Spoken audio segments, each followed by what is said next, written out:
And the beautiful thing about dahlias is the more you cut, the more flowers are produced right up till the first frost. And I love dahlias, but I probably don't love them with the same passion and intensity as Jeff Hoyle in Cheshire.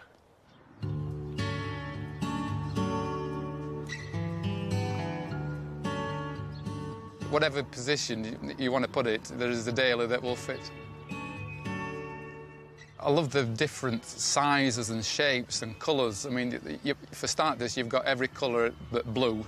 Then you've got big ones and you've got the miniature pompon dahlias, so you've got a wide variety of sizes.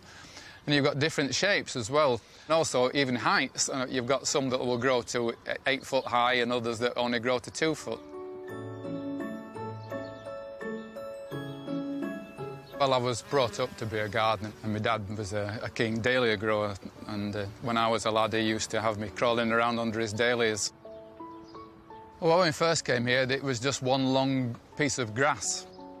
So I got into flowers, and as time's gone by, I realised that dahlias give me more colour and more interest than any other plant, and so I've thrown out all the shrubs and everything else.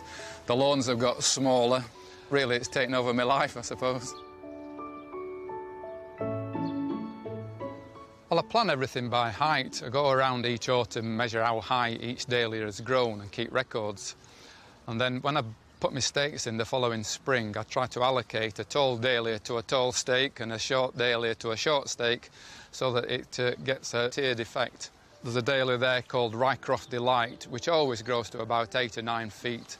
And so I know I can rely on that dahlia to grow that high the following year. I tried doing a colour scheme one year where I had a red bed, an orange bed, a yellow bed, and it didn't look right at all. So now I just go on height. The colours look after themselves. I tend to go for brighter colours and just have the odd white or cream one here as a contrast. I love this dahlia. It's a miniature decorative called Blighton Lady in Red. I like it because of the strong colour, the fact that it's got very strong stems that makes sure it stands above the foliage, and I also like the lovely form of it.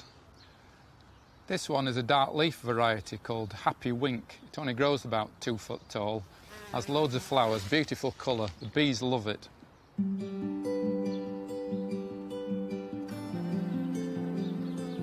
If you want really strong flowers, the best thing to do to produce a strong growth and a bigger flower is to take out the 2 side shoots. So you just get them between your fingers and chop them off like that. For the novice, it might be better to try a miniature variety because they tend to have smaller flowers, stronger stems, and you'll see, for example, with Western Spanish Dancer here, I'm going to let 3 flowers grow on the one stem and it will be strong enough to support it. So I'll leave it to its own devices. The main thing that I do is keep on top of the deadheading, at least twice a week, but I do it more often than that, I would say. So you go around and chop off anything that looks as though it's about to die or has died and discard them onto the compost heap.